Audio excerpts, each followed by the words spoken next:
The West Fortress.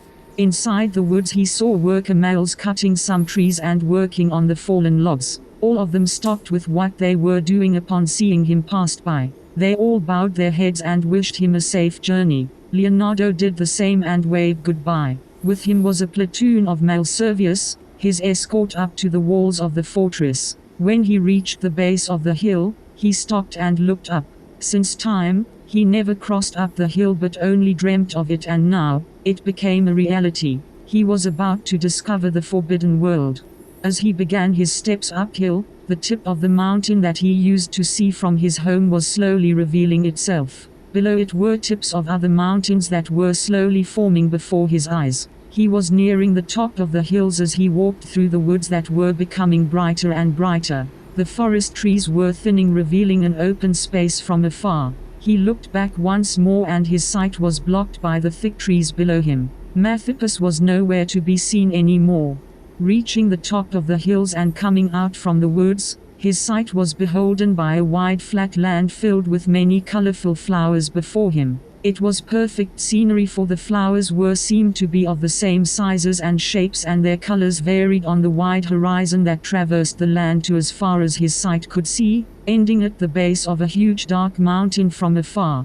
He walked the open space where only wild shrubs and their flowers grew. Time passed and he was still walking on flat grounds while the mountain seemed to be moving away from his sight. It was as if he was not making any progress forward until the male serviers escorting him stopped. Leonardo wondered why, and he found the answer when male serviers appeared above him, like hanging in the air. All were looking down at him. He realized that he was in front of the walls of the fortress that he only heard of, camouflaged to look like the scenery ahead. He reached the boundary that separated the males from the outside world in the west. Pampi, the male servier leader of the West Force, gave the order to the guards to open their gates. Leonardo was staring at the awesome high wooden fortress, and as he looked from right to left, he could sense the vast length of the walls extending to as far as his eyes could see. He saw several males replacing in great skill the colored woods that were damaged by time. At the base of the fort,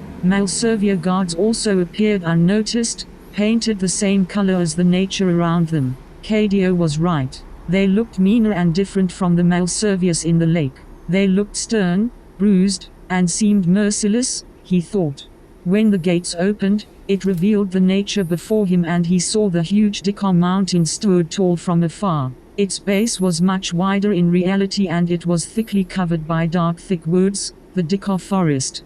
Turn east from the base of that mountain, then cross the forest. After that forest, you will see a village. They can tell you where the Red Land is. We cannot be with you anymore, Pampi remarked. Leonardo nodded and crossed the gates, walked a few steps away as the gates began to close. He made one last glance of the place that made him live for several years until it was blocked by the colored gates. Any kind would be mistaken that the fortress didn't exist, as it looked invisible, hidden carefully by its colors that served as an illusion blending with nature. At night time the male servier guards rolled thick black nets down the walls to cover its colorful skin to be unseen in the night. Male serviers were ready to execute their orders to any stranger that would approach or get near their hidden walls. He is now outside us, and if he is lucky to survive the Dikar forest, he will be at Ozalbeneg in 3 days. I have alerted our scout, Asti, about him, Irchab reported. Very well, make sure that we know what happens to him. I will be very pleased for him to survive the Zixers and be with the Ozalbenegs in a few days. When that happens, I want you to be prepared.